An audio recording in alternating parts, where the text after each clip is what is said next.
The first point that I was going to make was just in relation to the whole question around this being a crisis for Europe, Europe's refugee crisis. And again, it's just to reiterate the point that over the last several decades, most of the world's refugees, most of the people who are forcibly displaced have not been hosted by European states. That has shifted a little over the last year, and we do have for the first time Turkey now being the major country hosting refugees. But next to that, it's Pakistan, Lebanon, Iran, Ethiopia, Jordan. And for many years, it was Pakistan and Lebanon that were the countries that were hosting most of the world's refugees. And that reflects the wider trends, that it is the poorer countries in the world that have in fact hosted most of the world's refugees over the last number of decades. And again, even looking at those figures from 2014, we still see that the responsibility for hosting refugees still lies primarily outside of Europe in terms of where most of the people forcibly displaced are.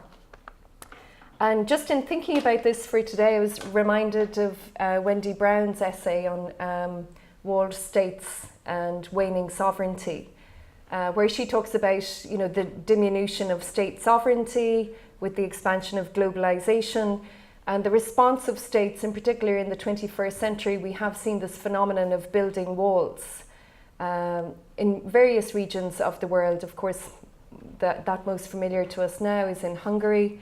But we see this phenomenon of building walls in many parts of the world, and it is a very deliberate attempt to divide the richer nations from the poorer, rather than being an attempt to keep away the warring factions of sovereign states. It's rather an attempt to keep away individuals, groups, peoples who are forcibly displaced and often seeking protection from persecution.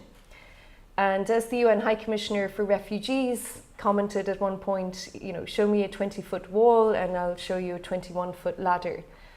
People will continue to move, and this seems a very misguided, if unjust, also response.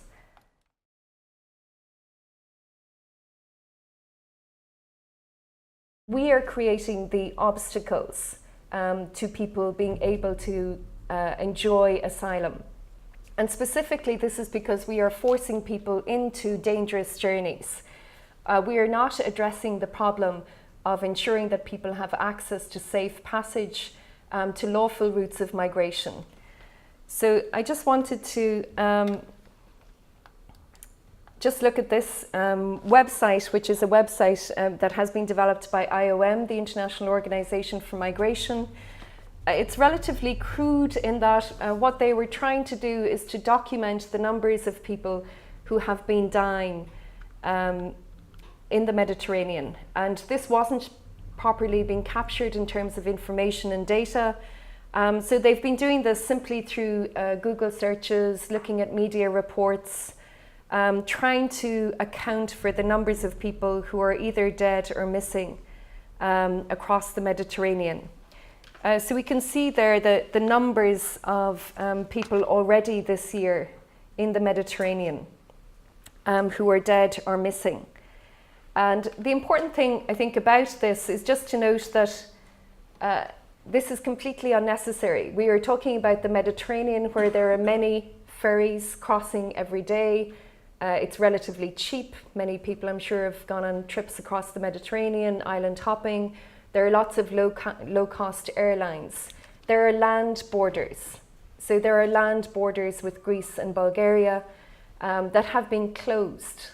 So people are forced into spending large amounts of money to pay smugglers, to travel in very unsafe boats, as we've seen, putting their lives and the lives of their families and children at risk. But that is completely unnecessary. There are land borders that could be opened. There are options in terms of ensuring that people have access to safe passage. The EU has put in place a system of carrier sanctions. And I'm sure many of you may have seen the hoax ads about Ryanair not imposing carrier sanctions. unfortunately it was a hoax. But airlines, transport carriers face the risk of sanctions if they don't check that people have the correct travel documents, including visas. So they are put in the position of acting as law enforcement bodies, as immigration enforcement bodies. And unfortunately, most refugee-producing countries do not have visa waivers. So people need visas in order to be able to travel in the normal routes that would be available to most of us. Those could be lifted. The visa requirements could be lifted. We could issue humanitarian visas for people from designated countries such as Syria. So Brazil, for example, has been issuing humanitarian visas for Syrian nationals since 2013.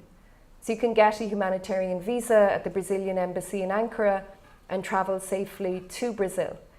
And there are many options for travel nowadays, but no EU member state is issuing humanitarian visas through its embassies in Ankara. So people are being pushed into taking these dangerous journeys, and again, this could be changed.